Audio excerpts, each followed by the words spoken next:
Hey y'all, thank you for subscribing to my channel and thank you for always keeping up with my posts. We're gonna be talking about macros. Macros is a pretty good subject because it's kind of confusing when you first hear about it, so I want to explain it to you guys to the best of my ability, just to show you how I was able to break down my macros, and I'm just gonna basically show you how to do this. So here's this little board that I bought here today. So just grab a little piece of pen and paper so you can do the same things as I'm doing it, so you can understand it. It's gonna be a little math involved, so grab a calculator. The first thing that people are going to want to know is what their macros are when they're trying to reach a fitness goal. So macros means macronutrients. So macronutrients are basically the way our foods are broken down: protein, carbs, and fat. Everybody knows what that is. Basically, to figure out your macronutrients, first thing you need to do is you have to figure out your BMR. So your BMR is basically how much energy your body takes when it is in a resting state. So to determine your BMR, you need to do this equation. So this method is called the Mifflin-St. Jean equation. So basically, I'm gonna show you what to do and how to get that. The Mifflin-St. Jean equation for the BMR is determined like this. For females, it's different. Obviously, male is different. So since my target audience is usually females, I'm just gonna do the female BMR. So it basically goes is 10 times weight, which is always in kg. If you don't know what it is in kilograms, you can literally Google it and it'll tell you. Thank God for our phones, because I don't know what my weight was in kg. 10 times weight plus 6.25 times height, which is always in centimeters. You can also Google that as well. Minus 5 times your age, minus 161. I'm gonna do mine to show you what exactly you have to do to get this. I'm basically gonna write down my stat. Okay, so I'm 155 pounds, 5 foot 5 inches. I'm actually a little shorter than that. I'm 5'4.5", but we're just gonna round it off. And I'm 24 years old. I'm 70.3 kilograms. I'm 165.1 centimeters. With that being said, this is my equation. All right, so here it is. 10 times 70.3 plus 625 times 165.1 minus 5 times 24 minus 161. So after figuring these out, that's the next step I would do. I would put it in parentheses and just figure it out, and I would write it under it. So 10 times 70.3, that's 703. 6.25 times 165.1, that's 1031.87. 5 times 24, which is 120, and then the 161. So after getting all of that, this is how much energy my body takes just to function. This is not including digesting food or anything. This is literally just to exist. All right, so now that you figured out your BMR, mine being 1454, now you need to see how many calories you need with the activity that you do. Meaning if you work out, or if you just have a basic job, you don't really work out. So I'm gonna show you how to do that. All right, so these are basically the different numbers that basically describes activity. 1.2 is sedentary, meaning that you have a desk job, you don't really work out or anything like that, or you just, maybe the most you do is walk your dog, just a normal person. So that's sedentary, would be 1.2. 1.375 is someone that works out 1 to 3 times a week. 1.55 is someone who works out 3 to 5 times a week. 1.725 is someone who works out 5 to 7 times a week. That is crazy. I don't know how you do it, but there's a lot of people who do it. 1.9 being someone who is an athlete,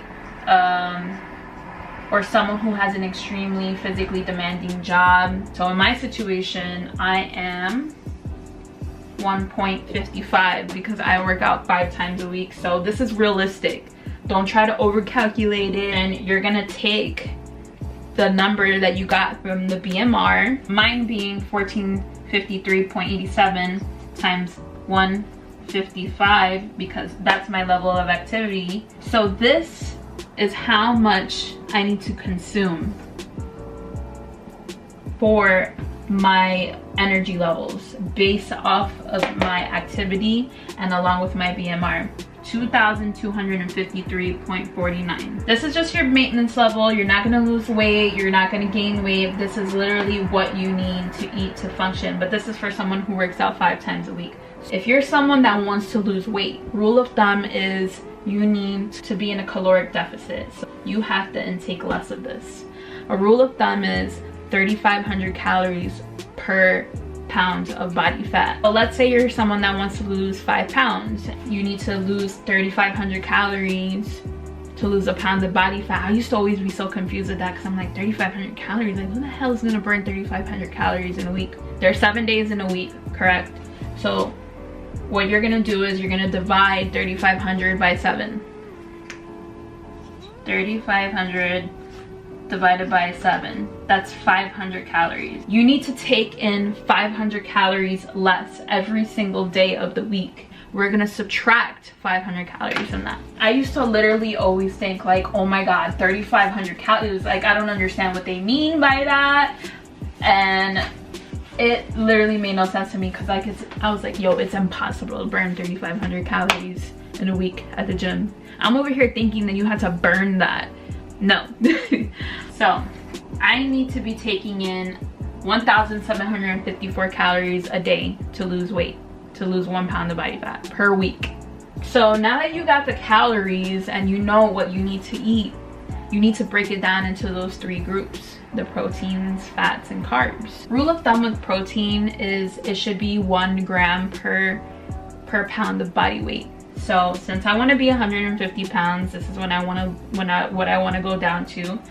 I need to be intaking 150 grams a day.